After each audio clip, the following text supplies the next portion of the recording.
Yes, this thing. I did it! I deny nothing! You may go. Tell me. Tell me briefly. Have you heard my proclamation touching this matter? It was public. Could I help hearing it? And yet you dare defy the law. Yes, I dared. It was a God's proclamation that final justice that rules the world below makes no such laws. Your Eddie King was strong, but all your strength is weakness itself against the immortal and recorded laws of God. They're not merely now. They were and shall be. Operative forever beyond mine utterly. I knew I must die even without your decree. I am only mortal. And if I must die now before it's my time to die, surely this is no hardship. Can anyone living as I live with all evil about me think that less than a friend? This death of mine is of no importance. But if I had left my brother lying in death and burned, I should have suffered. Now, I do not.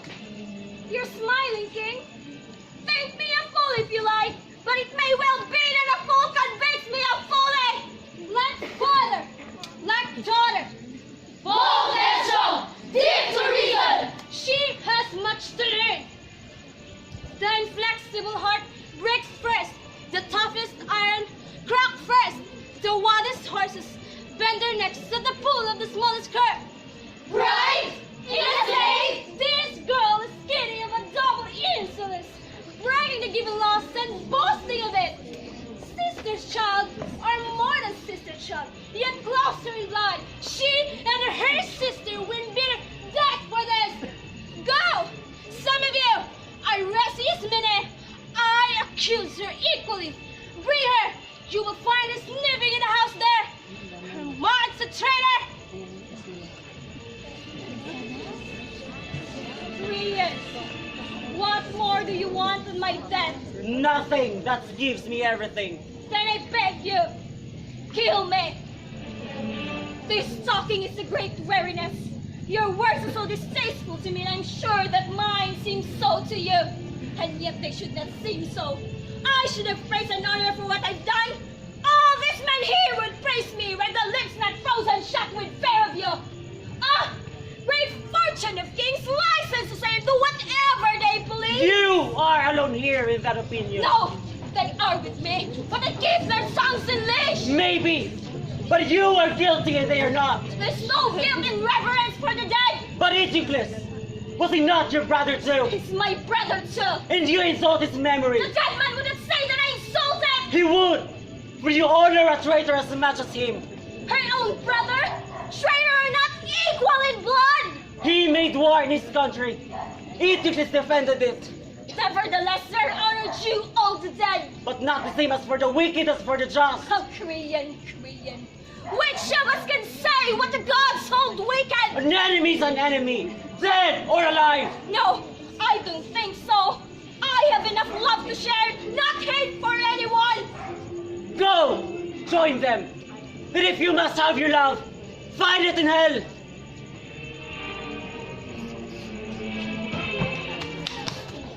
Antigone. You too, Ismene. Snaking thy orders out, sucking my blood stealthily. In all this time I'd never known that these two sisters were aiming at my throne. Ismene, do you confess your share of this crime or deny it? Answer me! Yes, if she would let me say so. I must be blamed and I am guilty. No, you have no right to say so. You would not help me and I will not have you help me. But now I know what you meant. And I am here to join you, to take my share of punishment. The dead man, the God who ruled the dead, knew whose act this was. Words are not friends.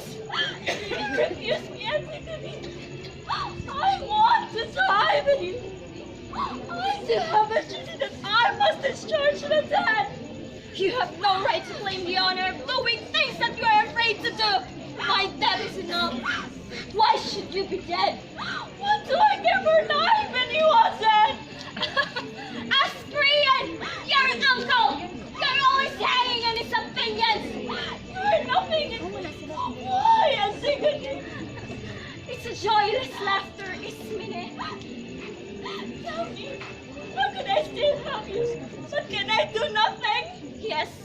Do something! Save yourself and I shall not envy you! But we are equally guilty! No more, Ismene! You are alive and I belong to death! Gentlemen, I beg you to observe these girls. One has just now lost her mind.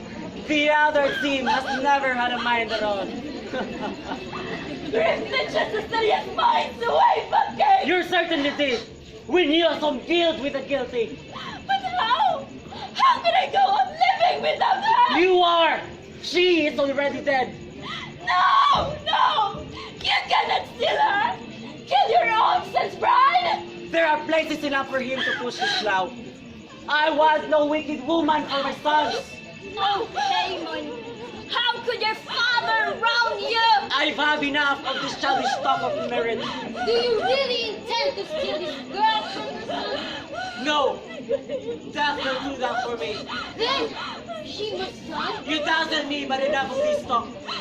You, there, take them away and guard them well, for they are but women, and even brave men run when they see them coming. Antigone! Antigone!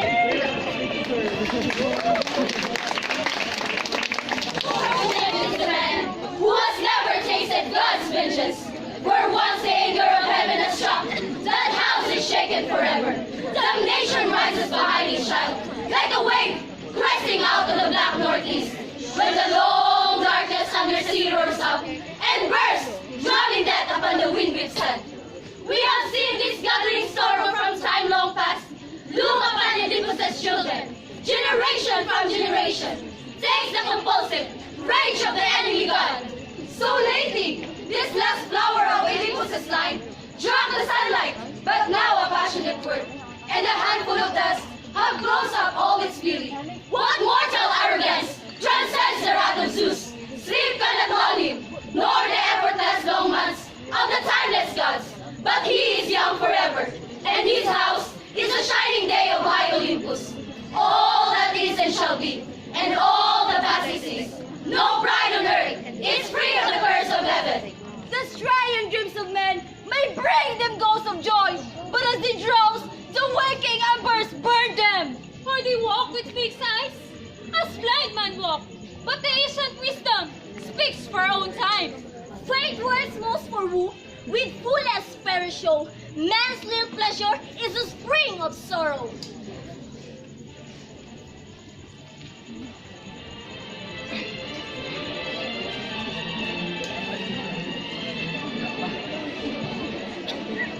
But here is Haman here, the last of all his sons. Is it grief for Antigone that brings him here, and bitterness at being robbed of his bride?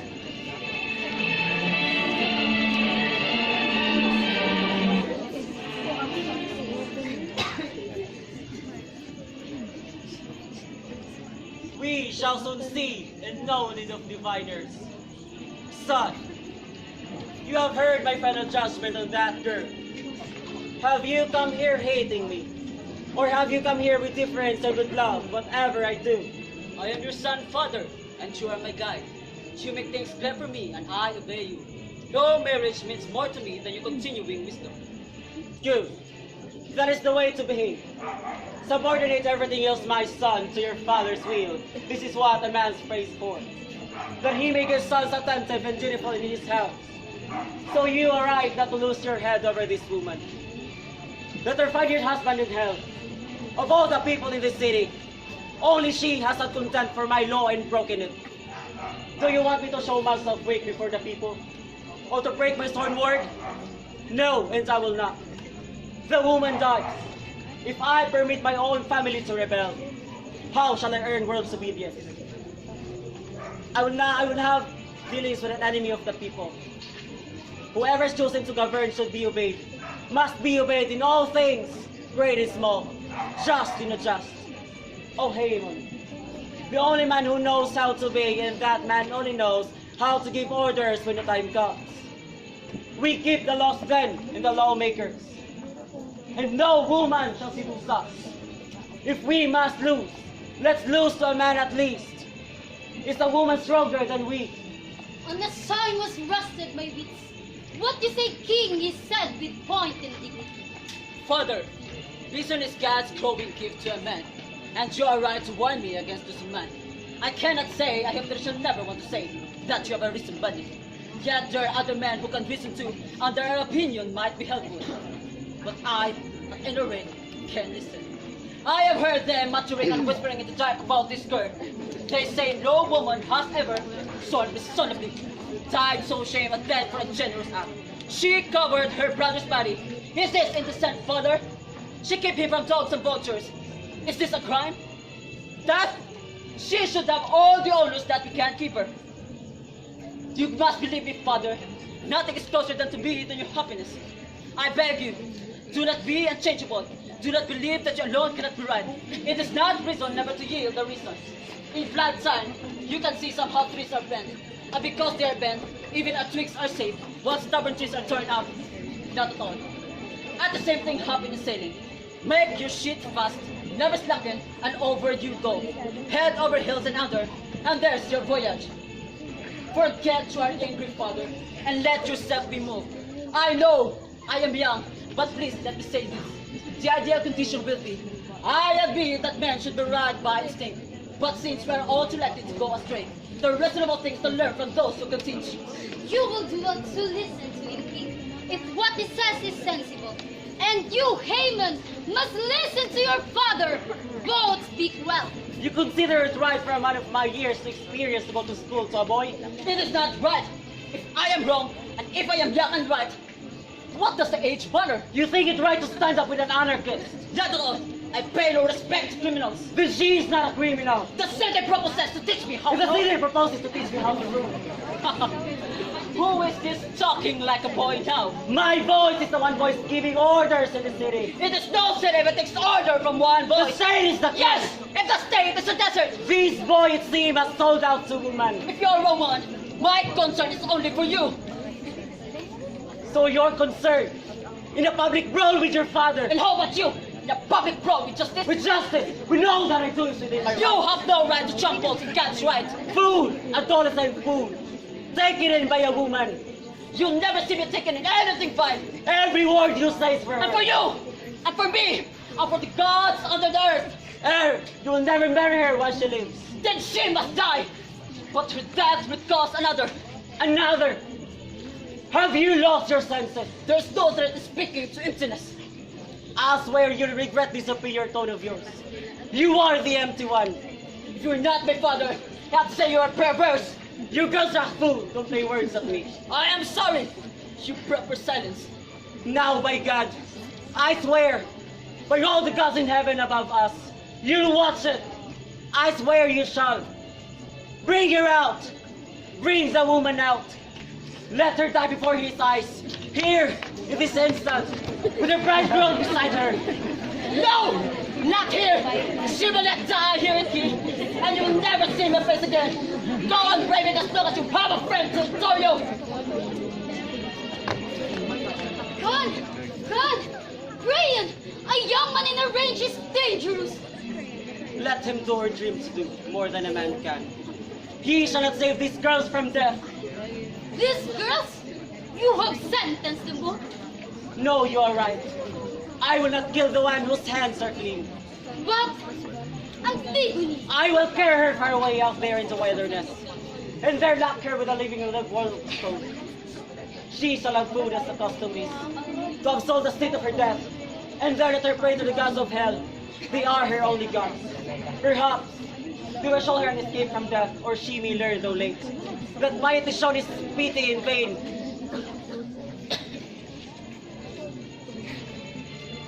Love, and incurable, waster of rich men, keeper of warm nights and all-night vigil. In the soft face of a girl, see wonder, forest visitor. Even the pure immortals cannot escape you. And mortal man, in his one day's dust, trembles before your glory. Surely, you swear upon ruins, the just man's consenting heart. As here, you have made bright anger, strife between father and son. And none has conquered but love, a girl's glance working the wheel of heaven. Pleasure to her alone, who mock us, oh merciless Aphrodite!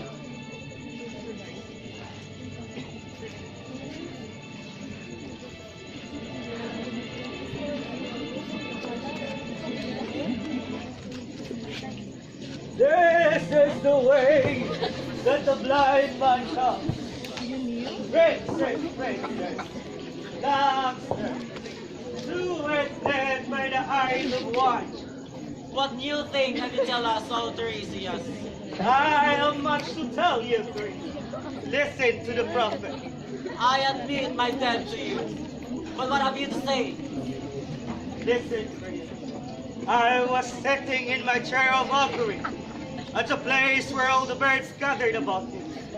They were all a chatter as they habit, when suddenly I hear a strange note in their jungling. A scream! A whirring fury! I knew that they were fighting, tearing each other in the whirlwind of wings flashing. I was afraid. I began the rites by an offering at the altar. But Hephaestus failed me. Instead of bright flames, there was only a sputtering slime of the fat tight flesh melting. The entrails dissolved in gray smoke. A bare bone burst from winter no blaze. This was the sign from heaven, my boy described it.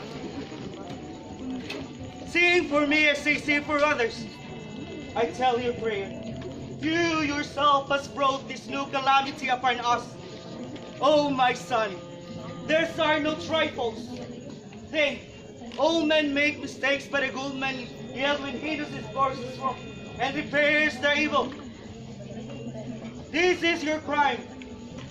Given to the dead man and do not fight the corpse. You should be able to yell for your own good and speak as I do. Think, oh my son, it is for your own good and speak as I do.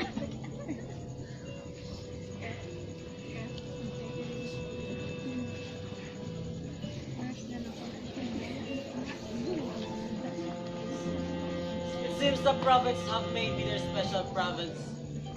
All my life long, I have been a kind of bat of dull arrows of gathering fortune tellers. No, Tiresias. If your birds, the great eagles of the god himself, should carry him stinking beat by beat to heaven, I would not yield. I am not afraid of pollution. No man can defy gods. Do what you will. Get rich otherwise than my consent to bear him. Tiresias, it is a sore thing when a wise man sold his wisdom. Let his heart browse for words. You are sacred. You are deadly sin. As you say, it is not my place to challenge a prophet. Yet you have said that my prophecy is for sale. The generation of prophets has always loved gold. The generation of kings always loved rust. You forgot yourself. You are speaking to your king. I knew it. You are a king because of me. You have a certain skill, but you have so doubts. King, you drive me into Say the them. woods. Say them. Only remember, I will not pay you for them. No, you will find them too costly. No doubt. Speak. Whatever you say, you will not change my will. Take this and take it to heart. The time is not far off when you shall pay back.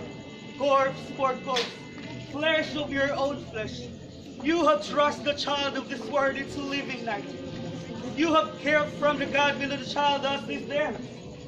The one in the grave before his death. The other, dead, denied the grave. This is your crime, and the furies of the guards of the dark hells are swiftly the terrible punishment for you. Not many days, your house will be full of men and women weeping. Cities grieving for sons and buried left to us before the walls of Thebes. These are my arrows, Freya. They are all for you. But come, child, lead me home. Let him waste his fine anger upon younger men. Maybe he will learn at last to control a better tongue and a wiser man.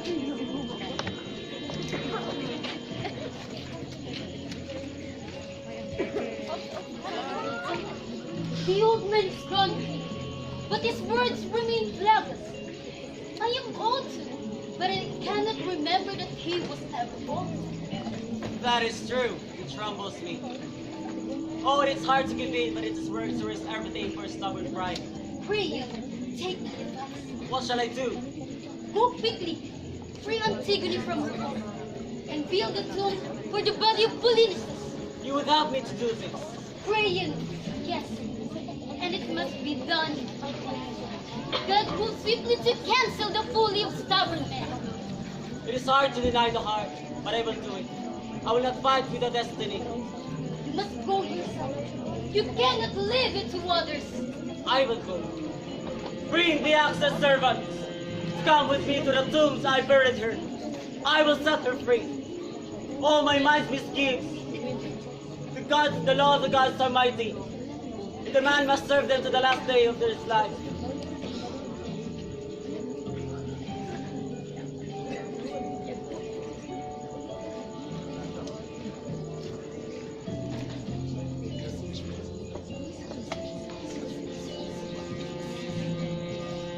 Men of the line of Cadmus, you will live near the Amphion citadel. I cannot say of any condition of human life. This is fixed. This is clearly good or bad. Fate raises up, and fate casts down the happy and unhappy alike. No man can foretell his fate. Take the case of Creon. Creon was happy once, as I count happiness. Victorious in battle, sole governor of the land, fortunate father of children nobly born. And now it has all gone from him. Who can say that a man is still alive when his life joy fails? He is a walking dead man. Grant him rich and let him live like a king in his great house. If his pleasure is gone, he would not give so much as the shadow for all he owns. Your word-headed sorrow, what is your news for us? They are dead. The living are of their dead. Who is guilty? Who is dead? Speak! Haman. Haman is dead, and the land that killed him in his own hand. His father or his own? His own. Driven mad by the murder his father had done. Oh, there is, yes. How clearly you saw it all! This is my news. You must draw what conclusions you can from it. But here is the king himself. Oh, look at him! Bearing his own damnation in his arms. Nothing you say can touch me anymore. My own life heart has brought me from the darkness of my life. Here you see the apparent murder. The murdered son and all the civic wisdom. Oh, Haman, my son, so young. I was the fool, not you, and you died for me. The burden you carry in your hands is heavy, but it is not all. You will find more in your house.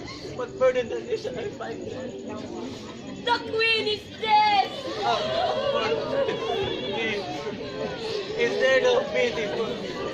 And you, angel of evil, I was dead, and your works are dead again.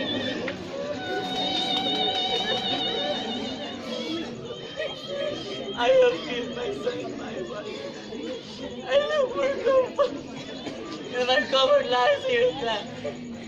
Whatever I've touched, my hands has come to nothing. Fate has brought all my pride to the